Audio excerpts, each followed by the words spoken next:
Hey, all you comic book readers and true believers, it's Tuesday, and I'm your ever-loving blue-eyed comic book guy, Mitch Harmon. You guys know what's up. Mitch's Picks. From IDW Comics, Usagi Yojimbo, #1, written and drawn by Stan Sakai.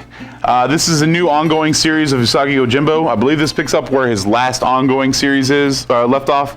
Actually, all of Usagi Yojimbo stuff is pretty much written by Stan Sakai, so it's all very chronological speaking. This one deals, looks like Usagi had, previous times Usagi's had to fight other Ronin, ninjas, the undead, demons, and this one is the demons have started to infiltrate into Japanese life and whatnot. Usagi's watching a puppet show, and he starts to, he's just enjoying it and letting it pass time, but something doesn't quite feel right to him. Come to find out later on, I don't even think Usagi figured this out in this issue, that the puppets are possibly possessed in this one. This is, like I said, a new ongoing series from Stan Sakai. If you guys are a fan of anything that deals with like Ninja Turtles and so on and so forth, I highly recommend this, even though they really don't follow in each other's universes. They do kind of cross over. But still, if you're a fan of Japanese culture and anything of the like, I highly recommend this, guys. Check it out. From Dark Horse Comics, Hellboy and the BPRD, The Beast of Vargu, one-shot. Written by Mike Mignola, art done by Duncan Figueroa. This is a one-shot spinning out of the Hellboy BPRD universe. Hellboy is in, it's 1962, and he is in the Carpathian Mountains in Romania, looking into this castle, investigating this disappearing of people, and come to find out that this has been a century-long thing. People keep disappearing at this Castle Vargu, and Hellboy's been sent there to try to figure out exactly what's going on. This is just a one-shot, self-contained, really don't need anything before or after that. Obviously, if you want to get more into the Hellboy stuff, I highly recommend reading the Seed of Destruction and then going on from there. But if you're just looking for a little supernatural fun and a quick read, this is definitely it, guys. Check it out.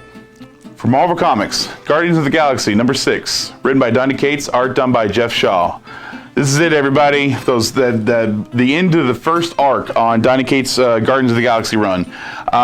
This story has been kind of spinning out of Infinity Wars, what happened in that, sort of. Beginning of Infinity Wars, Gamora takes her dad's Thanos' head off, and then goes through collecting the stones, trying to rewrite rewrite history for the most part. But after that's all said and done, they find out that Thanos' consciousness is still alive and will be implemented into a new body, and everyone thinks it's Gamora. Well, from the last issue, you find out that Gamora was not the actual original target. It was Thanos' brother, Eros, Starfox, an original Avenger, who had planned to put his consciousness in it, and it begins here. Is Thanos actually going to be able to come back and fully functioning again, Mad Titan? We'll have to see at the end of this. But this is the new form of the Guardians of the Galaxy. Some of the people stay at the end, some of the people leave, but it's the end of this great epic arc for the return of Thanos. Also, the next arc looking pretty good, because we don't know really what happened with Rocket Raccoon, and they kind of touch a little bit on these 6 issues. But the next series, or the next arc, is going to be really diving deep into this, guys. But if you're a fan of Thanos and you want to see him come back, this is the one you gotta pick up, guys. Check it out. From DC's Black Label, Superman, Year One, written by Frank Miller, art done by John Romita Jr. This is a new series coming out of the DC Black Label stuff. It is a more mature and not as kid-friendly, I guess you could say, label from DC. And this one is revolving around Superman. Now, in my personal opinion, all great Superman stories start with the origin story, and this one is no different. However, they tweaked it a little bit. Superman, that we all know and love, has always grown up in Smallville. Very, very righteous individual. He's always taking care of the individual, the little one, but he's also very secretive. He doesn't want to show off his powers, something that Mom and Pa can't taught him at a very young age. This Superman is going to be a little different. He's not quite like Brightburn. That's the other end of the spectrum there, guys. This one, though, he feels that justice needs to be enacted, and if nobody else is willing to do it, he's going to do it. Now, that does kind of present a couple of little problems for little Clark Kent as he's growing up in Smallville, because there are bullies and there are people that push the boundaries of things, and he's constantly trying to remind himself that a simple push can break ribs and stuff like in this situation. But in order to deal with these conflicting emotions and whatnot, Clark Kent at the end of high school decides to join the Navy and go see the world. He feels maybe a little bit of exposure will help center his mind and get him in right mind of thinking.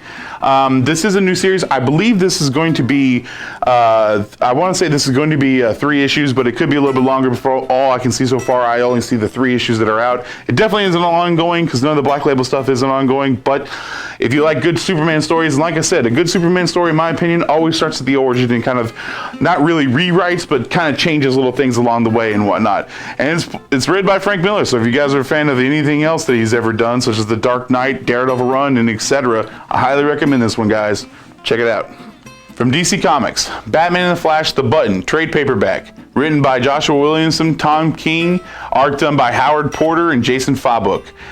This is the series. This actually takes place in Batman 2122 and Flash 2122. For those of you who've been following the Rebirth stuff, knows that something has been going on. Someone has been manipulating the DC universe, and they're not quite sure exactly who or what is going on. This is kind of the first little inklings of what has been going on as far as like the manipulation of the multiverse, the universe that they're in. Kind of something that Wally West kind of touched on in the DC universe Rebirth. Giant size one shot that came out at the beginning of all this Rebirth stuff. There's a clue left behind in the Batcave, a button with a little bit of blood on it, and it's a smiley face button. And for those of you who are fans of the DC and Vertigo titles, you know that that is the Comedian's button from The Watchmen. But Batman and the Flash really don't understand what it is or who it belongs to. But then Reverse Flash shows up and is very adamant not only about that button, but finding out exactly who is the one that's manipulating the multiverse and whatnot. And then now Batman and Flash have to follow Reverse Flash and try to figure out exactly what's going on while not trying to destroy the timeline, because of course there's always time travel involved with the Flash. He's got to do the cosmic treadmill thing. It's whatever, guys. But this is kind of laid the groundwork for the stuff that's coming in the DC universe, kind of touching on a little bit of stuff that's happening in Doomsday Clock right now as well. So if you're trying to get a little foundation of what's going on in the DC universe and get a starting point, this is definitely it, guys. Check it out. That's all my picks for this week, everyone. Don't forget, June 29th, I believe it is on a Friday, we are doing our Fighter-Palooza here. It is starting at 12:30 with Smash Brothers, 3:30 is Samurai Showdown, and 6:30 is Mortal Kombat 11. Just show up here around 12:30. I believe it's like $6 per game, but all our information is on Facebook, so just go there, look for it, and then hopefully we got a nice little turnout. There will be prize support coming out of this as well, so definitely come and bring your A game, guys. That's all my picks for this week, everyone. Keep reading your comics, true believers. See you guys next week.